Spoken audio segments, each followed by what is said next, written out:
Your burger is served. And this is our finest Pepsi Zero Sugar. Its sweet profile perfectly balances the savory notes of your burger. That is one perfect combination. Burgers deserve Pepsi. The podcast you're about to hear is true. The names have not been changed to protect the innocent, the guilty, or anyone else. If you're interested in the same type of discussion related to organized crime that you hear in the traditional media, stop listening now. If you're interested in thinking differently or learning something, turn up the volume on your computer, smartphone, or mobile device. This is The Racket Report. Here's Frank Morano. Welcome to The Racket Report, the podcast that takes you inside the underworld, and I can't think of a better person to talk to. If you look at our past episodes of this podcast, we've done the Las Vegas mob, we've done the Kansas City mob, we've done New England, we've done the Irish mob, we've done New York, New York, New York, New York, New York, and New Jersey, all 6 families in the New York and New Jersey area. However, what I think stands out as a glaring omission that many of you have pointed out, we have yet to do a really detailed expose of the incredibly fascinating world of the Detroit Mafia. And we're lucky enough to have on a historian on all things related to the Detroit Mafia. He's a best-selling author of several books, including several on that very subject, and the editor of gangsterreport.com, one of the definitive websites for information about the underworld, the one and only Scott Burnstein. Scott, it's great to talk with you. I'm a fan of your work. I appreciate you taking the time to talk to me. Oh, thanks a lot for having me on, Frank. It's an honor. Tell me about the Gangster Report. What do you cover? I know the moniker is uncovering the underworld, and you cover the underworld like nobody else. You do Chicago, you do Detroit, drug gangs, international. You find a hook on just about every story that's in the news. Tell me what the Gangster Report is, and if folks haven't visited it, tell folks what you're trying to do there. Yeah. So I kind of fancy it as kind of the Rolling Stone. I mean, if you're someone who likes music and, Rolling Stone magazine is something that's kind of up your alley, I have kind of wanted to take that blueprint and move it into the true crime space. So I cover, the underworld in the way that I think Rolling Stone magazine covers music, but in the same way, I like to have a through line of pop culture, music, film, politics, fashion, stuff that, there are cultural touchstones for people to relate to the crimes that I'm reporting on.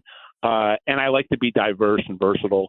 So I'm not just reporting on the Italian mafia, although I do a lot of reporting on the current and past Italian mob in America. I also drill down on, notorious African-American drug gangs and street gangs. And over the last handful of years, I've started to really put a focus on the biker underworld, which is underreported on, but there's a lot been going on in the last couple years. Now, if we have time, I'd love to ask you about that. If not, you got to come back for a future edition. Yeah, for sure. A lot of times, journalists of your style, journalists of your incredible, productivity level, I always ask them what sparked their interest in this stuff. But you have actually a very interesting story about what sparked your interest in the mafia in general and covering it, specifically the Detroit Mafia. You have a pretty interesting family history. Tell me about it. Yeah, so I have a lot of family ties into underworld activity in the Detroit area dating back to Prohibition. The most iconic, moniker, in the history of Detroit and really in the history of the American underworld is the Purple Gang. And they were, America's only Jewish mafia, really, a fully vertically integrated organized crime group. And we're totally self-contained, self-sufficient, didn't report to any Italians, and really ruled the Midwest underworld during the Prohibition era, not just Detroit. And they were founded and run by the four Burnstein brothers, who were my great grandfather's first cousins. So, yeah, there was always a lot of, kind of war stories being told, growing up around, that part of my family. And I had a grandfather, while, he was far from a mobster, and I would say even far from a mob associate, but he was a guy that was a gambler, a pretty big gambler, and hung around with a lot of guys who I would find out later in life, when I started to report on this stuff and research stuff, were pretty significant players in the Jewish faction of the Detroit mob, the Tocco's-Zerilli crime family. So yeah, I was around it my whole life. Never really thought about reporting on it for a living or writing about it for a living until I was in law school in Chicago and at the University of Illinois Chicago. And I worked an internship at the Illinois Attorney General's office. This was around 2001, 2002, 2003, and was actually working mob cases as an intern with the AG's office in coordination with the Cook County Sheriff's Department and the FBI, Chicago Police Department. So that's really what got me wanting to write about it. But yes, I was aware about it my whole life because of the family links. When we think of the mafia, one of the most interesting mafia-related cases of the last half century is the disappearance and likely murder of Jimmy Hoffa, which I'm going to ask you about in a second. And all indications are that this was the work of the Detroit Partnership, the Detroit Mafia, the Detroit crime family, whatever you want to call it. The Detroit Partnership or the Detroit Mafia has been around for over 100 years. Give us some background. We've covered on this podcast before how the New York mob is organized and how you have kind of 5 families all in one city. And there's one in New Jersey, but that also has interest in New York City as well. In Detroit, how is the mafia actually organized? How did it come to be that there's one primary mafia family in Detroit, whereas a city like New York might have 5? Give us a little bit of background on the Detroit mob itself. Well, in some ways, there was a parallel to what was going on in New York, and it wasn't a coincidental parallel. It was a coordinated parallel at the final years, final vestige of Prohibition. Lucky Luciano and Meyer Lansky, created this idea of an American La Cosa Nostra, where there would be 26 different crime families and representing different cities and regions. And from that, what is now the Tocco's-Zerilli crime family, the modern-day Detroit Mafia, was birthed. And it was birthed from a consolidation of a number of organized crime groups that were operating in Detroit throughout Prohibition. And at the very end, at this time, 1931, the fall of 1931, where all this was happening in New York and Chicago and in Detroit, simultaneously, the Detroit mob, or the Detroit underworld, I should say, erupted into what was known as the Crosstown Mob War. And the winners of that war, which turned out to be Black Bill Tocco and Joe Zerilli, who then became the founding fathers of the Detroit Mafia. To the victor goes the spoils, and their group, which was known as the East Side Gang, which was a remnant of the 19-teens when there was a group called the Gianola Gang, and Black Bill Tocco and Joe Zerilli, who were the godfathers of the Detroit Mafia from 1931 into their death until they died in the 1970s. Neither of them having done any significant time behind bars, setting a precedent in Detroit where guys that become leaders in this crime family, they don't die gangster rich. They die Fortune 500 company rich. Really? Yeah, Really? So, wow. Yeah, the level of wealth that is obtained by the top guys in the Detroit family because of the way that business has always been done here, really dwarfs other families and what their guys make. And not only do they make it, they stay pretty much out of prison and they die at home or amongst their loved ones, in a peaceful manner. So Joe Zarrilli and Black Bill Tocco were first cousins and best friends. Eventually, they would become brother-in-laws, and they came over from Sicily in the early 1900s from a town called Terracini. It's in Palermo, and it is and I would say 75% of the Detroit mafia traces their roots back to this one city in Sicily, Terracini. Wow. And they came to America, and they went to work for, at that time, the crime bosses of Detroit, the three Gianola brothers. And Joe Zarrilli became a driver and bodyguard and protege of Sam Gianola. And when the Gianola brothers were killed in a war that took place in 1919, 1920, the city was broken up into different kind of geographic fiefdoms. And you had the East Side group where Zarrilli and Tocco were. You had a West Side group, which was run by a guy named Chester Lamare. You had the Purple Gang, which was the Jewish mob. You had a Polish gang known as the Lizard Mob. You had an Irish gang known as the Corktown Mob. You had another Italian gang known as the River Gang from a bunch of St. Louis transplants. And all these groups coexisted during Prohibition. Not to say there wasn't a lot of violence, there was, but it wasn't one group fighting another group. It was always violence from within one group. And then in 1930, this war erupted, and at the end of the war, after a year and a half, Zarrilli and Tocco were the winners, and they consolidated everything under this thing that became known as the partnership or the combination. And at that point, they created this picture of a functional, a well-oiled machine of an organization that is the definition of making money, not headlines.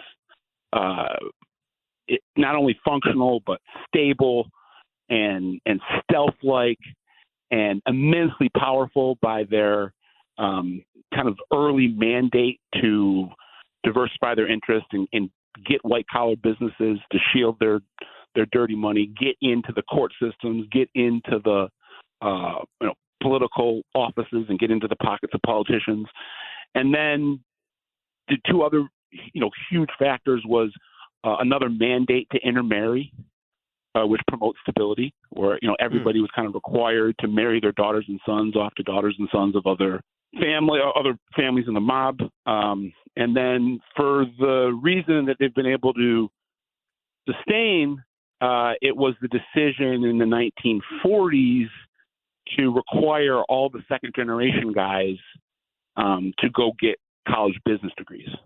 They couldn't come into the family unless they were educated. So when Zarrilli that was and Tocco, very, very progressive for the 1940s, wasn't it? Incredibly progressive. And they sent all their sons off to university, and the group of youngsters at that time that were being groomed to take over the family, and then eventually did take over the family in the 70s and led it into the almost to today. I mean, all these guys died in the last decade. They were all, either had business degrees or accounting degrees, and they knew how to get into the boardroom and do just as much damage in the white collar arena than they were, in the traditional racket. That is wild. And now, how did first of all, how did the Detroit mob bosses avoid the same fate as mob bosses in other cities and other territories? You said they had relatively long lives outside of prison, and were all able to be relatively prosperous. If you look in any direction, north, south, east, west, that's the exception in mafia. They were the unicorn. They were a unicorn. Yeah. Why were they able to do that? Whereas, mob leaders in other cities can measure their time as boss with an egg timer. Yes. Well, it was this, you said it. I mean, they were very progressive. They were very ambitious, but in a very intelligent way. They were a group and I would say to me, they still are a group that is very adept at fading into the shadows and kind of lying underneath the fray, being the puppeteer instead of the puppet. When it comes to Zerilli and Toko specifically, who, like I said, they ran the family for close to 50 years, and Black Bill Toko ended up having to do like 3 years in prison for tax evasion. And Joe Zerilli, who was the godfather member of the commission in New York, one of the most well-respected dons in across the globe, never did a day in prison. That's and incredible. So I would say two big factors. Insulation, meaning that they were very insulated from the actual dirty deeds that were being done on their behalf. There'd be 10 buffers, 10 layers, as opposed to the John Gottis and the Al Capones of the world that were very eager to get their hands dirty, and didn't have those buffers. And then diversification, being able to have legitimate businesses that were companies that on their own right were making millions of dollars without any illegal activity behind it. But then when you add the fact that you have that muscle behind it and those connections behind it, a successful business can become an uber successful business. And what was the relationship like? You mentioned the formation of the early Detroit Mafia being done sort of in concert with the New York Mafia and maybe the mob in other territories. Yeah. And then you mentioned the place that the Detroit mob had on the New York Commission. Overall, what was the interaction like with the Detroit mob family and other mob families around the country? They were integral, and they were incredibly networked in when it came to relationships with other families and making sure those wheels were greased for all the other families to work together in concert. You know, for a group in New York to be able to communicate with the group in Los Angeles or the group in New Orleans, you know, they needed an organization like Detroit to facilitate a lot of that, and that was that was a lot of their value. And then the relationship was really all seeded, and it, I think, foreshadowed the fact that this was a family, although it wasn't in New York or Chicago or LA, but had a ton of value for various reasons. But during Prohibition, when all these relationships were first created, it was because Detroit, in the world of bootlegging, had the upper hand because 80% of the liquor that was coming into the United States from Canada was coming in from Detroit. Wow. So if you were in the business of illegal liquor in the 20s, you had to do business in Detroit. So a lot of those New Yorkers knew a lot of these Detroiters, and then those relationships were cemented by intermarriage. So Joe Profaci, who was one of the most powerful godfathers in New York, today it's called the Colombo crime family, but back then it was the Profaci crime family. He married both of his daughters to the sons of Black Bill Toko and Joe Zerilli. Wow. All right. 1975. There's been movies made about this. There have been books written about this upon books. The disappearance of Jimmy Hoffa. What happened? What's your best guess as to what happened to Hoffa and why it happened? Well, we know why it happened. That's never, I don't think, ever really been disputed. I mean, unless you want to get into the conspiracy theories about the CIA and, Kennedy and Castro. And I'm not saying that's not possible, but let's just go on the idea that there's no conspiracy involved. We know why he was murdered. He was murdered because the mafia wanted to boot him out of labor union affairs, and Hoffa didn't want to leave. There was a relationship that was very symbiotic for 30 years, and both benefited from the other. But by the 1970s, Hoffa had gotten kind of too big for his britches and fancied himself, a head of state more so than a puppeted labor boss, and came out of prison after doing, 4 or 5 years on a bribery case, and wanted to take back the presidency, which had made him world famous. And the mafia didn't want him to return, and they told him to retire. And Jimmy Hoffa refused to retire and started making threats to people that you shouldn't make threats to. And then something that has been incredibly underreported, I am able to confirm that he was, by the time he was disappeared and died, he was a FBI informant, a confidential FBI informant for the last year or two of his life. And those rumors were circulating, and that all added up to him having... Jimmy Hoffa. Hoffa was an FBI informant. Yes, was an FBI informant. Wow. And that was one of the things that led to it being decided that he had to go. That rumor had made its way out on the street. And so that was he informing, to the best of your research and knowledge, on the Detroit Mafia? Yes, and the New York Mafia and the Chicago Mafia and the New Jersey Mafia. He was giving them, basically everything that they wanted in return for the government agreeing to help him get the commutation that he had signed from the Nixon White House to get him out of prison.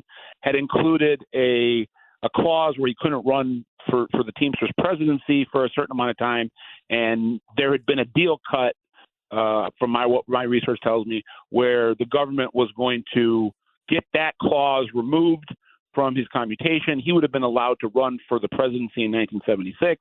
He would have won in a landslide. That I don't think anybody debates that. And the mob knew they had to remove him before that happened.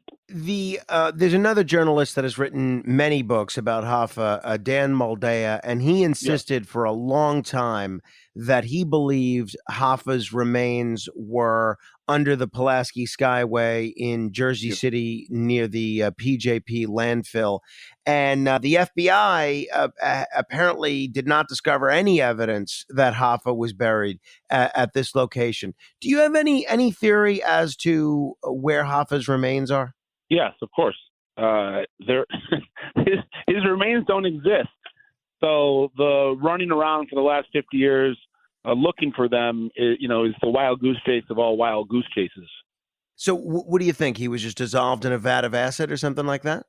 No, I believe he was taken to a sanitation company called Central Sanitation, which was owned by two of the main co-conspirators in the disappearance and murder of Jimmy Hoffa. I believe Hoffa was put into an incinerator at Central Sanitation. His body was burnt to a crisp to the point where there was only ashes left. And when the FBI knew what was going on and wanted to try to get in there and search it, the mob decided to burn it down. And, about 6 or 7 months after Hoffa disappeared, Central Sanitation went up in flames in a arson fire. And that's why you've never been able to find a body, because the body and any traces of the body went away when Central Sanitation was burned down. The conventional wisdom is that the recent film that got the most attention dealing with Jimmy Hoffa, The Irishman, which features Frank Sheeran, a labor official and an enforcer for Russell Bufalino, has him killing Jimmy Hoffa. The conventional wisdom is that that movie is wildly inaccurate and that Frank Sheeran almost certainly did not play a role in the murder of Jimmy Hoffa. Do you share that view? Yes, I share that view emphatically, and I'm glad that you're telling me that that's what you think conventional wisdom is now, 3-4 years removed from that movie coming out. I agree with everything that you're saying. I disagree with everything the movie's saying. Sure. Yeah. No, but I'm saying I'm yet to meet a so-called expert or a researcher worth his salt that says that what happened in The Irishman was accurate. No, it was complete fiction. I mean, the only thing that was true was that there was once a guy named Frank Sheeran who at one point in time met Jimmy Hoffa, and that was, the head of a Delaware Teamsters office. That's about the only thing that's true about what was said in that movie. I have sources that tell me not only did Frank Sheeran not kill Jimmy Hoffa, Frank Sheeran never killed anybody. And this narrative that he was some, seasoned expert hitman is a total fallacy. And I've had FBI agents tell me that. Why? I mean, people. I certainly share that view, and based on everything I've heard, that seems to be the case. Why would Frank Sheeran have made these sort of claims that he did if he didn't do that? A lot of people are going to be asking that question.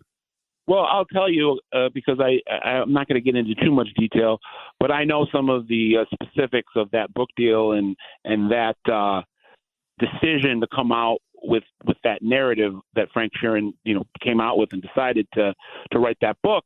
I know that book was shopped twice before that book deal was made, and in the first two times that book was shopped, there was no mention of Jimmy Hoffa being murdered or Frank Sheeran playing any role in the murder of Jimmy Hoffa.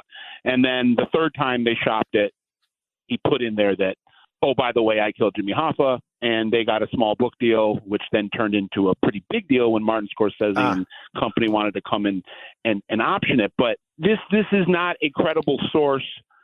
You won't find one member of law enforcement or one member of the actual mafia that will tell you that this guy had any juice.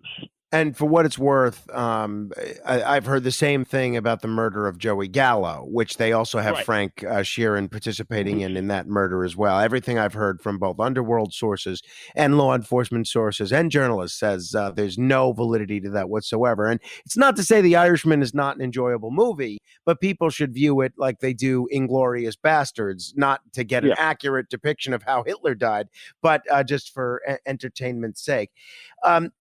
Has there been an accurate movie about Jimmy Hoffa, his relationship with the mob, and or his disappearance? And if there has been, what would you recommend for people that are interested in seeing a movie that might be more grounded in reality and in history than The Irishman is?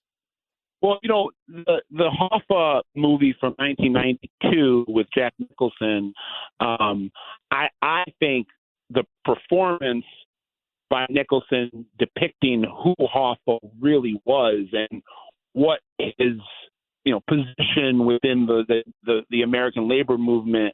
I think that movie does a much better job of portraying that. I don't think either of them are great movies.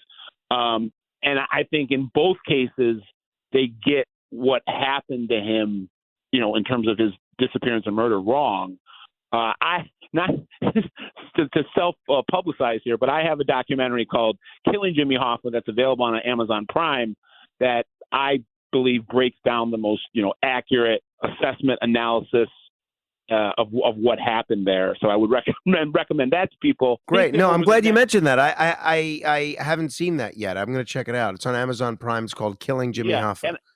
And I want to tease this out a little bit because I can't make any guarantees, but I have a good feeling based on some really good sourcing here that there's going to be breaking news related to this case in the next year that I think will wrap this thing up as much as they can get wrapped up. And I think the FBI will make some official statement at some point in the next year where they lay out what they think actually happened and who they did it and or who did it.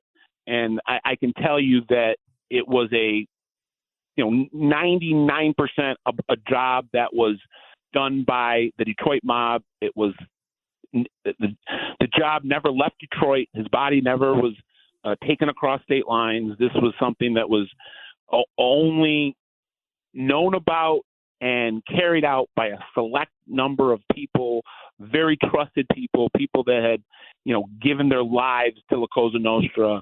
And, I can tell you in terms of Detroit, two of them, one of them was Billy Giacalone, who was the brother of Tony Giacalone, the guy that Hoffa was going to see that day that he disappeared. And then the other one, which is the real sleeper in this whole narrative and whose name has just started to get out there in the last decade, was a guy named Anthony Palazzolo, who died in 2019. But the FBI has been of the opinion over the last decade that Tony Palazzolo was the person that actually killed Jimmy Hoffa.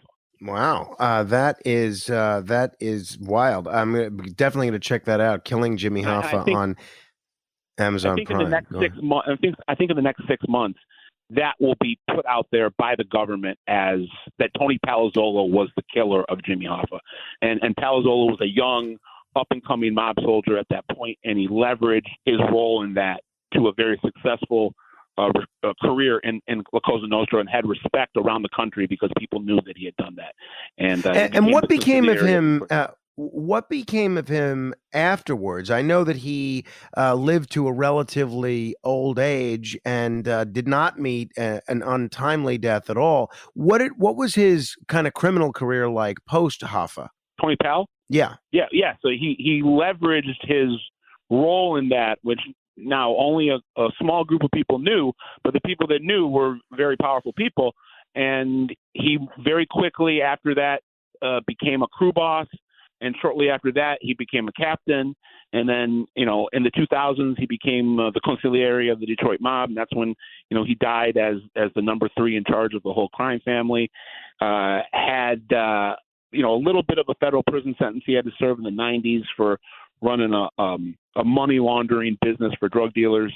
And other than that, he didn't really, have a ton of time behind bars. He was someone that lived a pretty cushy life. He had spent most of his days at his headquarters, which was called the Detroit Sausage Company in Eastern Market in Detroit, and that's actually where the FBI got him on a bug in the 1990s, discussing his role in Jimmy Hoffa's disappearance. And I think that's when the FBI first got the idea that he might have been involved in it, and then they had some informants in around 2012, 2013 that they had a lot of trust in that confirmed it for them. And from that point forward, I know that the FBI is of the theory that Palazzolo was the person that pulled the trigger in the Hoffa homicide. Well, that's wild. That's great. He died of stomach cancer. He was 75 years old.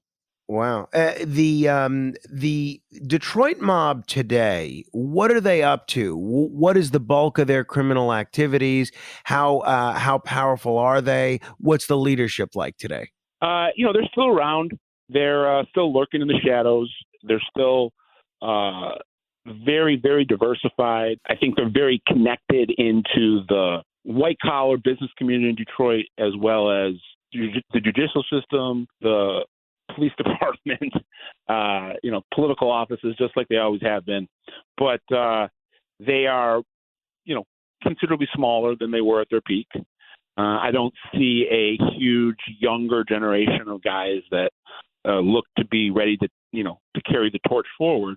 So I don't know where the family is going to be in 20 years from now. But right now, it's still around. It's still functioning. There's still a lot of money to be made, and they're still the smartest, savviest, most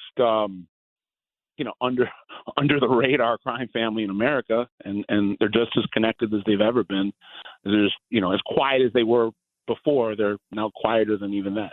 I want to pick your brain on one or two other issues, but before we leave Detroit, I have to ask you, some people may view me as a traitor to my city for saying something like this, but I love all types of pizza, but I have to say, I have a special place in my heart for, and more importantly in my stomach, for Detroit style pizza. I love this Detroit style pizza. How growing up in Detroit and in the Michigan area, how do you feel about Detroit style pizza? And is there one go-to spot in Detroit that you'd recommend if people are ever in the Detroit area, or if we have listeners in the Detroit area, that people should check it out? Yeah, well, I'll drop a little knowledge on the history of Detroit style pizza. Yes, I am a big fan of it. I grew up with it. As a kid, we didn't call it Detroit style pizza. It was just the pizza that some of these places around here serve. But, Detroit style pizza was invented in 1946 by a restaurant called Buddy's. And it's still the original. If people come to Detroit and they want to go get the original Detroit style pizza, they go to Buddy's. I even like to go to the original Buddy's, which is, in Detroit. They've got, they've got 30, franchisees now around Detroit, and I think they're even into Ohio and Illinois now. But the original one is the best one to go to. And then I'm actually, and some people might call me sacrilegious, but later in life, Buddy's is no longer my favorite Detroit style. I mean, it's the OG, and it's still great. But for me, my favorite Detroit style would be the second Detroit style pizza place to ever open, which is called Louie's, which was a guy that worked for Buddy. And he opened up Louie's like 2 years later. So I think Louie's opened up in 1948. And growing up, I always had Buddy's. Later in my life, I got introduced to Louie's, and I actually prefer Louie's better than Buddy's. But they're both great. You'll never go wrong. You can go to the original Louie's, which is right by the old Hazel Park racetrack, which was ground zero for the Detroit Mafia for years. And you can also go down into Detroit and go to the original Buddy's. So, yeah, they're both great. But I love the fact that the word has spread, and now, every city's got a Detroit-style pizza place. It's true. It's true. I'm going to have to try it when I'm in Detroit. You mentioned your family history with the Detroit Mafia and the Jewish mob specifically with the Purple Gang. We so often think of the Mafia as being the domain of Italians. Why don't we hear, since there were so many prominent Jewish gangsters, folks like Bugsy Siegel, Meyer Lansky, the founders of the Purple Gang, as you alluded to, a number of other folks, why haven't Jewish gangsters been able to have more of a foothold in the history of La Cosa Nostra? Well, I think they do have a foothold in terms of their prominence in that history. I think where they don't have a foothold is in some of the retelling of that history and, the way the narrative has developed over the years. But I don't think there's any question that in, almost every major city, there were Jewish racketeers that helped form what, we know today as the Mafia. I would say one of the big reasons for it is a sociological thing. I think generationally, for the most part, the Jewish racketeers were kind of a one-and-done generation. You had a lot of Jewish racketeers, 20s, 30s, 40s, 50s, 60s, and then when they started to die off, those weren't guys that had, for the most part, groomed their sons to become mobsters. They groomed their sons to be doctors and lawyers. And now you see that with the Italians, a generation or two later, where a lot of the Italian mobsters now are not bringing their kids into the business, but they were bringing their kids into the business 50, 60 years ago when the Jewish gangsters kind of stopped doing that. So, well, no, that makes sense. Sense. You've written a number of books, not just about the Detroit mob, but about true crime in general and mob history in general. For people that are interested in learning more about this, you've written Motor City Mafia, A Century of Organized Crime in Detroit. You've written the Detroit Crime Chronicles. What is the best place for them to start in terms of your books? Where should they begin? Well, my bread and butter from Jump Street was Detroit because I'm from Detroit, and that's where I, got my authoring career started. So if you're interested in Detroit stuff, definitely check out Motor City Mafia and Detroit True Crime Chronicles. Come to the Gangster Report and go to the Detroit tab, and I literally have, I think, 1,000 stories about Detroit mob history and Detroit mob, relatively current day stuff. But to me, and this is no disrespect to my hometown, sometimes when you write about a group that's like so ahead of the curve, it's almost the lack of dysfunction becomes boring. Like they're so functional, they become almost boring to write about. And the families that are a lot less functional, that are dysfunctional, are more fun to write about. So my two favorite books that I've written are Mafia Prince, which is the autobiography of Crazy Phil Leonetti, who was the underboss of the Philadelphia Mafia. And it's really if people that your listeners are fans of Boardwalk Empire, it really is that story brought into the 1980s. And Crazy Phil, was the guy. He was the Nucky. He was the Nucky of the 80s. He ran Atlantic City and was someone that was very powerful at a very young age and had a lunatic uncle that was as bloodthirsty as they come. And his uncle took over Philadelphia by killing a lot of people, and Phil had a front row seat to it and was running Atlantic City. So I love that book. It's probably my most successful book. So I would say read that. And then my Family Affair book, which is a book about Chicago, and it's the true story behind the movie Casino, which is one of my favorite films. So being able to tell the true story of that and then cover the trial in 2007, that a lot of the murders that you see in the movie Casino carried out in that movie, the culprits were brought to justice in 2007, and there was a trial, and I covered that trial. So the book is about the trial, and then the backstory of that trial about the Joe Pesci character in the movie Casino, and his reign in Vegas, and then ultimately his demise. And you can read about that in Family Affair. It's funny. I was going to ask you about Phil Leonetti because I haven't read your book on that subject yet, but I have that book and I'm eager to read it. And I'm pretty good friends with his former lawyer, Oscar Goodman, who Phil has a negative story or two to say about Oscar. I believe in your book, and Oscar wasn't crazy about some of the things that Phil said when speaking to you.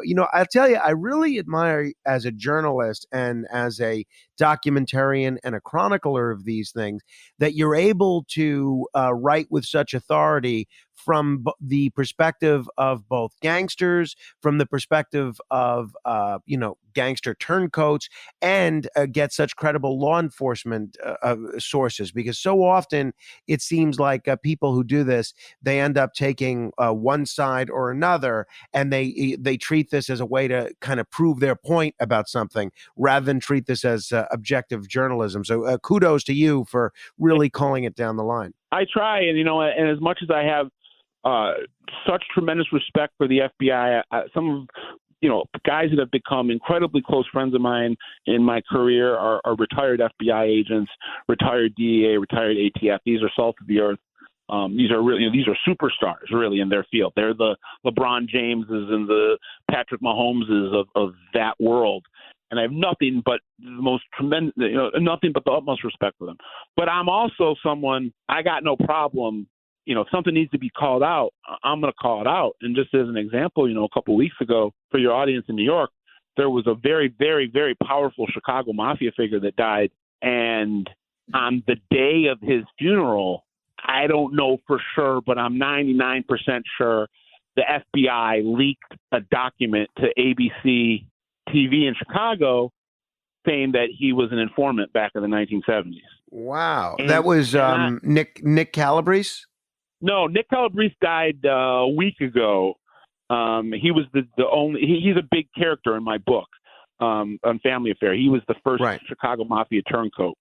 No, this was a guy named Jimmy Iandino, who was Nick Calabrese was never really a power in the Detroit. Or sorry, Nick Calabrese was never a power in the Chicago Mafia. He was a foot soldier, and he's been out of the picture since since the 90s.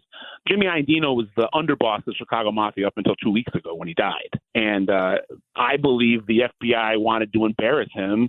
And on the day of his funeral, they rolled out a report on television, totally smearing his name and his reputation. And I just believe, and I've written about this and I've talked about it. So the FBI office there knows my feelings on it, as well as the ABC TV people there. I just don't think it was, etiquette wise, even if it's true, I don't think it was right to put that out on the day. Of course not. No, that doesn't help in solving any case. There's no law enforcement value to that whatsoever. You're absolutely right. And I'm sorry that I didn't know more about that at the time. I would have talked about it. All right. Lastly, you have a website called The Gangster Report. You've written a lot of books chronicling mob activity, including some with former mobsters. And a lot of people will claim that what you do and what I do on this podcast is somehow glorifying mafiadom and glamorizing a lifestyle which should not be glamorized. I'm sure you've heard that criticism yourself. What do you say to people who say that? This is history, and I'm chronicling our country's history, whether it's, if someone's coming to me and saying that to me in the context of Philadelphia, I'll say I'm chronicling the history of your city. Someone comes to me, in Detroit, I'm chronicling the history of our hometown. Would you report or would you give grief to a reporter that, went and exposed dirty politicians or dirty police officers, ridding that society of those type of? No, you wouldn't. Those type of people get Pulitzers.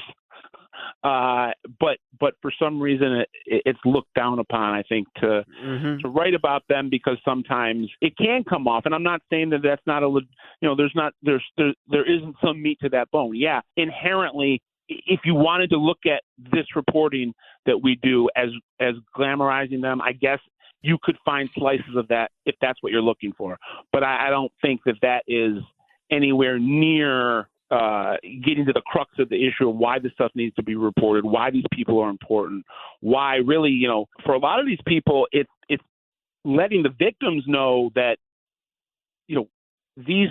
we're not going to go silently into the night and let the people that killed your loved ones or, prostituted your loved ones or extorted your loved ones, they're just not going to be able to live their lives as with the perception that they're legitimate human beings. They deserve to be put out on Front Street for that kind of stuff. On that note, Scott Burnstein, really enjoyed the conversation. I hope people check out gangsterreport.com. I hope people check out Killing Jimmy Hoffa on Amazon please, Prime. If you don't mind, can I throw out my podcast? Please, yes. The Original Gangsters podcast. You can get it anywhere podcasts are downloaded. Apple's, Spotify, all that. And then we're also on YouTube where you can, consume the product video wise. And we've been doing this for a little bit now, and we're starting to build some nice traction. So that's great. If you're interested in this kind of stuff, yeah, go check it out. We post content weekly. Original Gangsters podcast. Absolutely outstanding. Original Gangsters, a true crime talk podcast. Scott Burnstein, thank you very much. Thank you, sir. For everybody listening, if somebody emailed this to you or if you stumbled upon it on social media, please subscribe. While you're looking for the Original Gangsters podcast, you can search for The Racket Report and click subscribe on that, on iTunes, on Spotify, on anywhere podcasts are available. If you want to email me with thoughts about anything that we've covered thus far, you can do so. Frank.Morano, that's Morano, at WABCradio.com. Until the next time we meet in cyberspace, I'll see you on the radio.